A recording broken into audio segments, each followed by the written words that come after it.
Well, we are getting you ready for St. Patrick's Day in our studio kitchen today. Our friend Susan Lachmann from the Sullivan County UT Extension Office is joining us with a very traditional Irish dish. We are all about taters. I mean, we are talking all kinds of stories with them today, aren't we? Aye, lass, we are. Ooh, that was really good. Yeah. You really get into this thing, don't you? So we are doing a traditional dish, and it's called Boxty, B-O-X-T-Y, and it is essentially you're going to have to give up your tater. Give up this one was my favorite. I like how each one has a little personality. It's essentially a potato pancake. Okay. Okay. Now, this is a really interesting one, and I spoke with Elena down at Opossum's Tail. They do a lot of pub food. Good. Yes. Great restaurant in Jonesboro.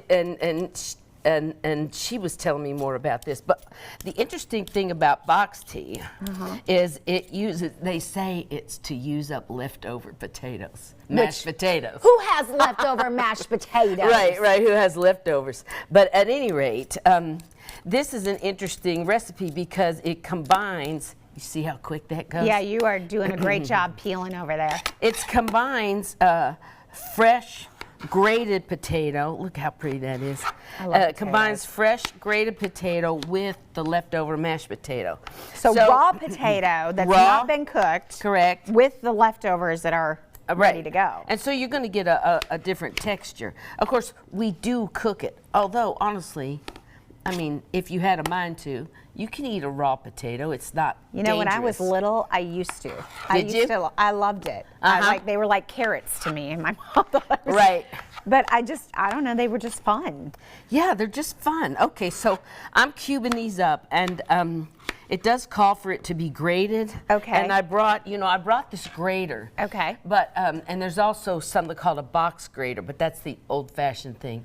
Instead of that, I'm using my favorite little. Oh, she brought her Ninja. I was brought my say, Ninja. I was worried about your little fingers when you were going to grate each little piece. Okay, so, Amy, while I'm doing this, could you be the person who puts the mashed potatoes in the big mixing bowl? I think I can handle that. Think you can do that? Yep, I think so. Okay, and I'm just putting this in the Ninja.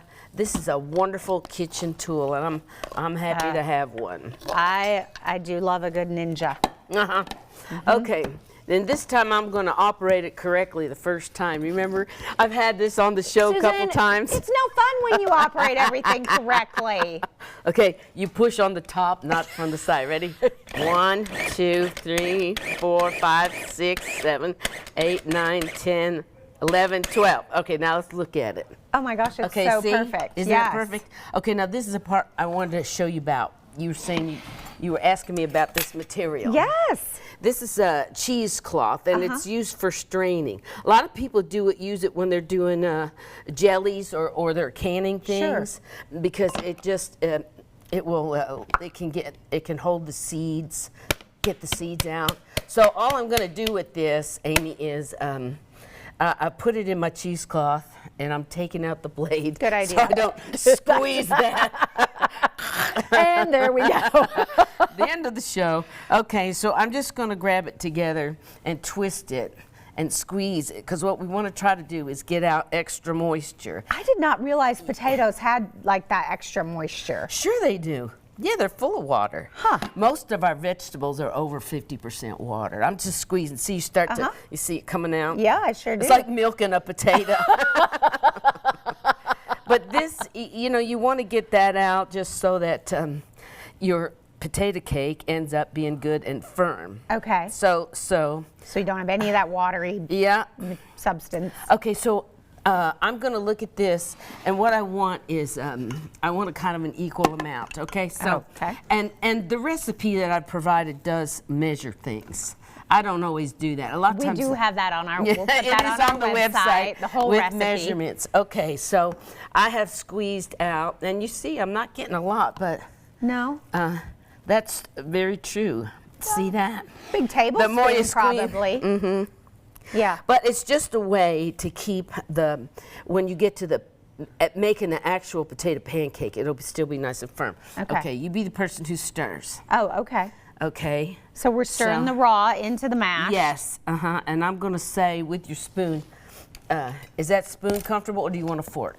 No, it's good. Good. Okay. This thing about stirring, when I do classes with kids, I have to speak to them about that because they just like to put it in and go around and around. That's the fun way, and then it goes all over the sides. All over the place, yes. right. So you go down and over, down and over. Okay, so we're going to start putting these ingredients together. Okay. And to me, it's always interesting to think about where these foods came from.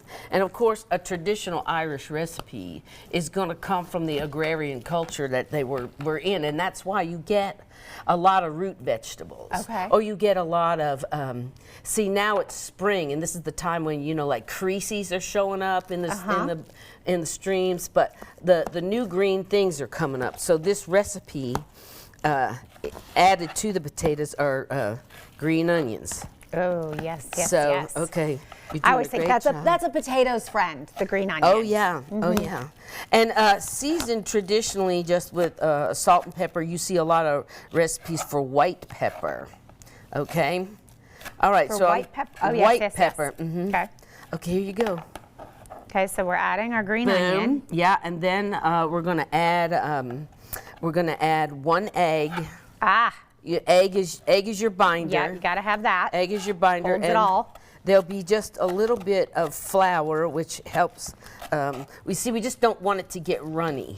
So the egg is your binder. You have a tablespoon of flour, and then we'll season it. Okay. And then we're going to make potato pancakes. And we're going to fry them up. Yeah. And with the flour, a little bit of milk. I see you've got some half and half there. Right. And you also have, we were talking about a new exhibit that's getting ready to open downtown. Oh, yeah, I'm so excited about it. I have an art studio. I have a visual art studio. Leave no stone unturned. I know. Susan has her hands in a lot of different pots. Well, it's all art things. Anyway, I always do extra things for Women's History Month. And the show is called 2020. There are 3 women artists, and we're 20 years apart. Oh, that's fun. 50, 70, and 90 plus. Oh, wow. Yeah, and it's in the classroom. It's considered a pop-up exhibit in the classroom at Fishman Gallery. Okay. And that opens on Sunday. Refreshments. Oh, I like that. I like that. On the reception, Sunday 3 to 5, and it'll be up till the last weekend of March. Last weekend of March, and also the last Sunday I do something called Her Words. And this is the 4th year for Her Words. And Her Words is an open mic. People can come in and bring a read from the works of your favorite female author. Oh, neat. Yeah, we get some great stuff in there. All right, I'm going to let you add the egg. Okay. It's hard to stir all that in that little bowl. But I did pretty good. I'm a little bit of a mess maker, but not terrible. I'm proud of you. Hey, we're going to come back. Susan's going to put the rest of it together. We're going to fry them up, and Chris is going to give them a try. So good. I'm excited. Hey, for more recipes and ideas and more information on the Sullivan County UT Extension Office and all the programs that they have, you can check out the website right there on your screen. Good stuff. Collectors,